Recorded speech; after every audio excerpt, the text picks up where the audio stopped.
당대표 출마를 선언한 황교안 전 대표가 언론에 배포한 보도자료에서 자신이 대표로 있을 때 2020년 4.15 총선 때 이루어졌던 그 통합과 공천에 대해서 정말 처절한 자기 반성을 했습니다. 2020년 4.15 총선을 망쳐버린 장본인이다. 이런 비판들이 계속해서 황교안 대표한테 제기되어 왔습니다. 황교안 대표가 그걸 모를 리가 없죠. 여러 차례 모든 책임은 저에게 있다. 이렇게 이미 입장을 밝힌 바가 있지만 이번에 그 보도자료에 황교안 대표가 이야기한 것은 그런 정치적인 수사를 넘어서는 정말 처절한 자기 반성이라고 저는 평가합니다.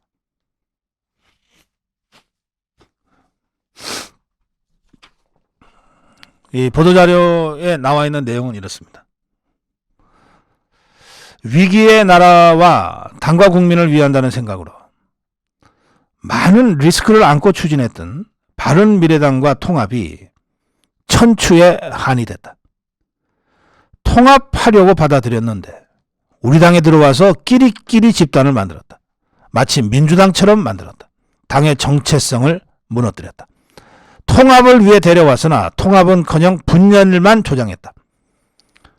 당을 위해 그들에게 다시 한번 기회를 주었으나 악용했다. 나라를 살리기 위해 당을 살리기 위해 필요한 일들은 하지 않고 자기 목만 챙겼다. 자기 패거리만 내세웠다. 그들은 지금 옛날 짓거리를 또 하고 있다. 국민, 나라, 당 그리고 국민이 뽑은 대통령을 위해서 일하는 게 아니었다. 반대로 나라 망치는 민주당에 충실한 대변인 노릇만 하고 있다. 나라를 또 한 번 탄핵 정국으로 몰고 가려는 종북 좌파에 편승하는 당내 분열 세력만은 반드시 쳐내야 한다. 다른 동지들이 그들에게 물들지 않도록 확실히 차단해야 한다. 당의 정체성을 지키기 위해 목숨 걸고 막겠다. 이게 황교안 대표의 보도자료의 내용입니다. 많이 공감하실 것 같습니다. 저는 그동안 여러 차례 황교안 대표가 2020년 4.15 총선에 가장 큰 책임이 있다. 공천 잘못이라고 해서 김영호 같은 자에게 책임을 떠넘길 수는 없다. 그 김영호를 공관위원장에 임명한 자가 누군가? 그게 황교안 아니었는가? 그런 취지로 제가 황교안 대표의 무한 책임을 여러 차례 제가 비판적으로 지적한 바가 있습니다. 또 당대표 출마 선언 이후에도 방향은 맞지만 반성이 더 처절해야 한다. 반성이 더 처절해야 한다. 2020년 4.15 총선의 잘못된 공천, 그로 인해서 문재인 좌파 정권과 목숨 걸고 투쟁해온 우리 자유파의 원외위원장 수십 명이 아예 경선에 참여하지도 못하고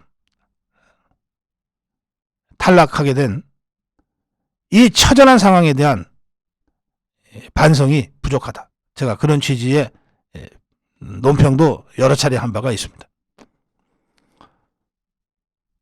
천추의 한이 됐다.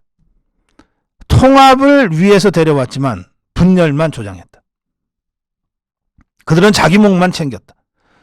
더 중요한 대목은 지금 바로 그 옛날 짓거리를 이 자들이 또 하고 있다. 나라를 위해서 일하는 게 아니라 민주당에 충실한 대변인 노릇만 하고 있다. 당의 정체성을 지키기 위해 이들과 목숨 걸고 싸우겠다. 이 대목이 저는 의미 있다고 생각합니다. 2년 반 전에 있었던 일을 제가 다시 미주알 고주알 다시 꺼내서 논평하지는 않겠습니다. 당시 가장 큰 책임, 거의 모든 책임이 있었던 황교안 대표가 이제 천추의 한이라고 하는 표현을 쓰면서까지 당시 상황을 깊이 반성하고 있기 때문에 더 이상 그 당시 일을 미주알 고주알 캐내서 얘기하지는 않겠습니다. 다만 이 통합이라고 하는 것 말이죠. 정치판의 통합이라고 하는 것은 언제나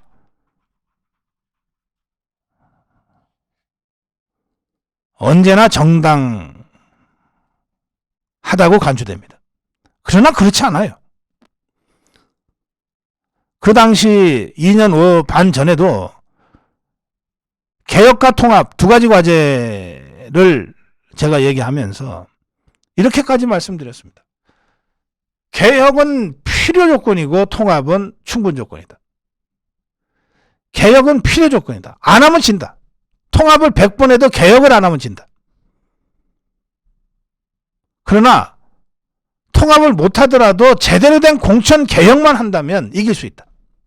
개혁이 더 중요한 과제다. 더 핵심적인 과제다. 절대 탄핵파와 타협해서는 안 된다.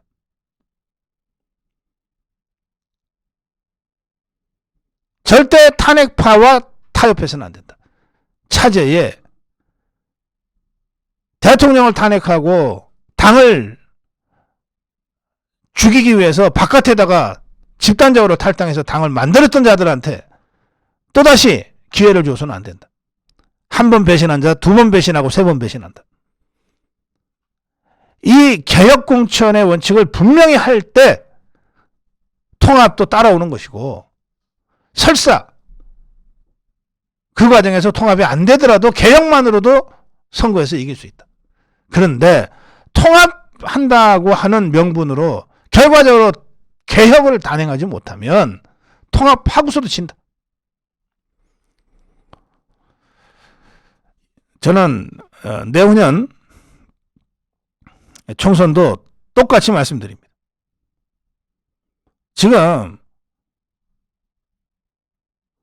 갑자기 무슨 수도권이 중요해, 뭐 중도가 중요해, 뭐 MZ세대가 중요해,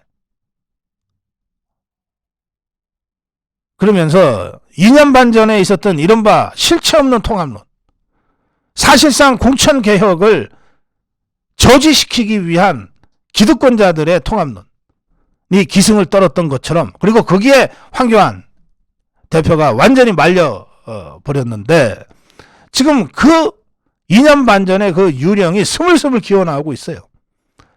수도권 대표론이라는 형태로, 무슨 중도 세력 대표 해야 된다는 형태로 MZ세대 어쩌고저쩌고, MZ세대가 그렇게 물러터진 우왕좌왕하고 좌구우면이나 하는 소신 없는 정치인들을 좋아할 것 같습니까? MZ세대 그렇지 않아요. 어느 세대보다도 주관이 뚜렷합니다. 일관성을 중시하고 진정성을 중시해요. 공학을 거부한다고. 뭐 MZ가 뭔지도 모르면서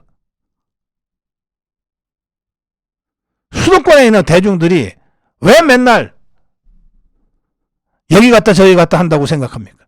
그렇지 않아요. 수도권 중도층 국민들이야말로 정치적으로 가장 성숙된 국민들이고 정치적으로 가장 센시빌리티가 높은 국민들이에요.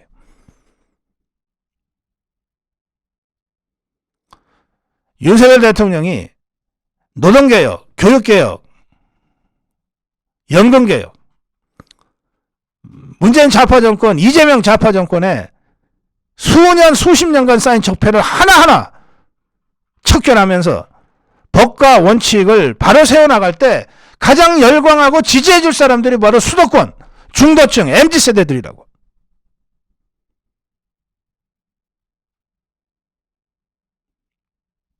그런 점에서 저는 1년 반 후로 다가온 총선 대비를 위해서라도 자유파의 원칙과 법치를 분명히 세우는 것이 더 중요하다. 그 법과 원칙에 따른 통합이어야지, 법과 원칙은 내팽개치고 정치 공학적으로 뭐 중도가 중요해, 수도권이 중요해, 이런 식으로 접근하다가는 2년 반 전에 황교안이 저질렀던 그 역사적 잘못을 그대로 되풀이할 수 있게 된다. 이 점을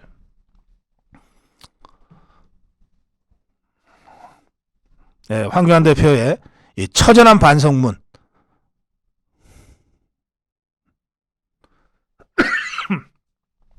더해서 제가 한 말씀 드려놓겠습니다. 자, 고성국 칼럼이었습니다.